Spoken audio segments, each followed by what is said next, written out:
नमस्कार. चिकनच्या तर भरपूर रेसिपी चॅनलवरती आहेत. चिकन सुक्का असो, पातळ असो, चिकनचे विविध प्रकारच्या बिर्याणीही आहेत. तर आज आपण अशी चिकनची एक मस्त झणझणीत अशी रेसिपी बघणार आहोत. आज आपण मस्त दिल्ली स्टाईल चिकनचा कोरमा कसा बनवायचा तो पाहणार आहोत. अगदी सुंदर लागतो चवीला. तुम्ही हा नान चपातीसोबतही खाऊ शकता. चला तर मग वेळ न घालवता तो कसा बनवायचा ते पाहूयात.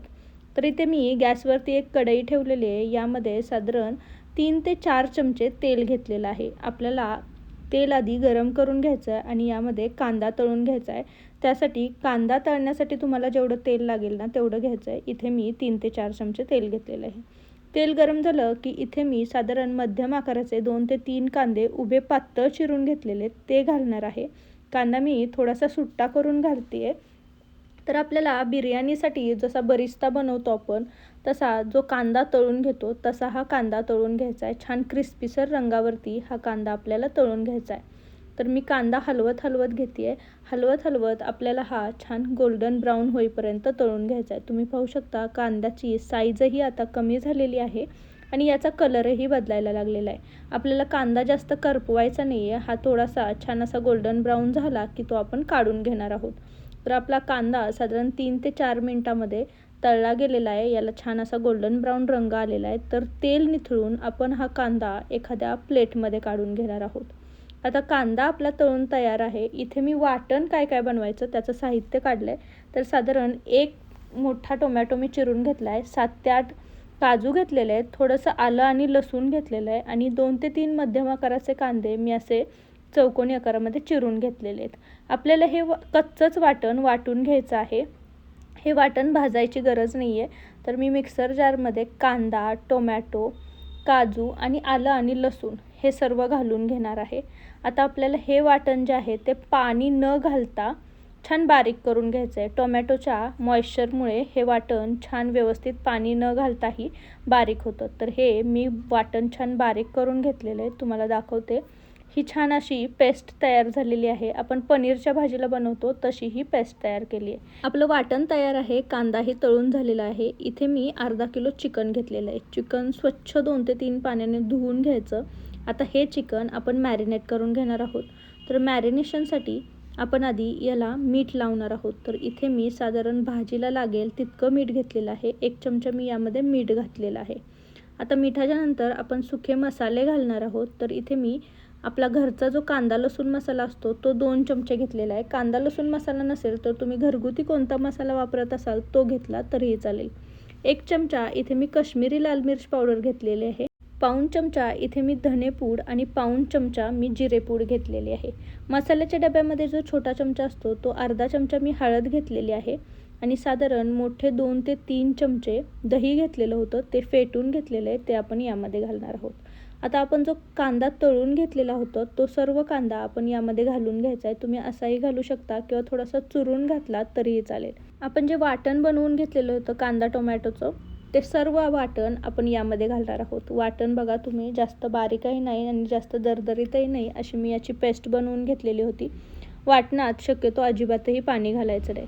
तर हे सर्व वाटण आपण घालून घेतलेलं आहे. आता हे सगळे सुके मसाले, वाटण आणि कांदा जो आहे तो सगळा व्यवस्थित आपण या चिकनला मॅरिनेट करून घेणार आहोत. हे जे मसाले आहेत जे आपण भाजीसाठी सगळे नंतर वापरतो ते सगळे आपण आधीच चिकनला मॅरिनेट करून घेणार आहोत. तर चिकनला व्यवस्थित सगळं लावून घेतल्यानंतर यावरती झाकण ठेवून ॲटलिस्ट तुम्ही 15 मिनटं तरी हे मॅरिनेट करून ठेवायचं. मिनिमम 15 मिनटं आणि जास्तीत जास्त तुम्ही 1-1.5 तास हे चिकन मॅरिनेट करून ठेवू शकता. तर आता यावरती मी झाकण ठेवून मिनिमम 15 मिनटं तरी हे मॅरिनेट करून ठेवणार आहे. अर्धा तास झालं आपलं चिकन छान मॅरिनेट झालेलं आहे. आता इकडे गॅसवरती मी कढईचा गॅस पुन्हा चालू केलेला आहे. कांदा तळून जी कढई होती त्याच तेलाचा वापर करतो आहे आपण. तुम्हाला जर वाटलं की तेल थोडंसं कमी आहे तर थोडंसं तेल तुम्ही वाढवू शकता. तेल गरम झालं की यामध्ये आपण हे जे मॅरिनेट करून घेतलेलं चिकन होतं ते सगळं चिकन आपण यामध्ये घालून घेणार आहोत. त्यासोबत जर काही थोडेसे मसाले खाली राहिलेले असतील तर तेही सगळे आपण यामध्ये घालून घ्यायचे आहेत. आणि आता हे मॅरिनेट केलेलं चिकन आपण ह्या तेलावरती जे आहे ते छान एक 2 ते 3 मिनटं परतून घेणार आहोत. व्यवस्थित तेलावरती हे छान परतून घ्यायचं. 2 ते 3 मिनटं व्यवस्थित मिक्स करून घेतलं की आता यावरती आपण झाकण ठेवून साधारण 3 ते 4 मिनटं वाफ काढून घेणार आहोत. झाकण ठेवून 3 ते 4 मिनटं वाफ काढल्यानंतर आपण याचं झाकण काढून घेणार आहोत. याला मिठामुळे आणि दह्यामुळे छान पाणी सुटतं. तर तुम्ही पाहू शकता याला छान असं पाणी सुटायला लागलेलं आहे. तर आपण 2 ते 3 वेळा असं झाकण ठेवून याला वाफ देऊन घेणार आहोत. त्यामुळे आपलं चिकन पटकन शिजायला मदत होते. तर पुन्हा एकदा आपण झाकण ठेवणार आहोत. पुन्हा 3 ते 4 मिनटं याला वाफ देणार आहोत. आता झाकण काढलं, तुम्ही पाहू शकता भाजीला छान थोडीशी तर्री यायला लागलेली आहे. तर यामध्ये आता या स्टेजला थोडासा आपण गरम मसाला घालणार आहोत आणि लाल तिखट घालणार आहोत. भाजीची तुम्ही या स्टेजला चवही बघू शकता. तुम्हाला जर वाटलं की तिखट कमी आहे किंवा मीठ कमी आहे तर या स्टेजला तुम्ही तिखट, मीठ घालू शकता. व्यवस्थित मीठ, तिखट व्यवस्थित हे मिक्स करून घ्यायचं आणि तुम्ही पाहू शकता याची ग्रेव्ही जी आहे ती आता दाटसर व्हायला लागली आहे. पण आपलं चिकन अजून शिजलेलं नाही आहे, त्यामुळे आपण यामध्ये 1 ते 1.5 ग्लास पाणी घालणार आहोत. तर तुम्हाला जितकं हे ग्रेव्हीदार किंवा पातळसर किंवा दाटसर बनवायचे तसं तुम्ही पाणी घालू शकता. एकदा मिक्स करून घ्यायचं, झाकण ठेवायचं आणि आता आपल्याला हे चिकन छान शिजवून घ्यायचं आहे. तर चिकन शिजायला साधारण 5 ते 10 मिनटं लागतात. तर झाकण ठेवून 5 ते 10 मिनटात आपलं हे चिकन छान मस्त असं ज्युसी शिजून जातं. तर 5 ते 10 मिनटानंतर मी गॅसची फ्लेम कमी केली, झाकण उघडून बघितलं तर आपली ग्रेव्ही जी आहे ती पण दाटसर झालेली आहे आणि मी तुम्हाला चिकनही तोडून दाखवते. आपलं चिकनही छान असं मऊसूद शिजलेलं आहे. तर आपल्याला हे चिकन छान मऊसूद असं या ग्रेव्हीमध्ये शिजवून घ्यायचं आहे. तर मी तुम्हाला चिकन तोडून दाखवते. आपलं चिकनही छान शिजलं गेलेलं आहे, म्हणजे आपला जो चिकन कोरमा आहे तो छान तयार झालेला आहे. तर गॅसची फ्लेम बंद करायची आणि मस्त हा गरमागरम कोरमा तुम्ही चपाती, नान, रोटी किंवा राईससोबतही सर्व करू शकता. तर असा झटपट बनणारा चिकन कोरमा तुम्हीही एकदा घरी बनवून पहा. कसा झालेला मला कमेंटमध्ये सांगायला विसरू नका.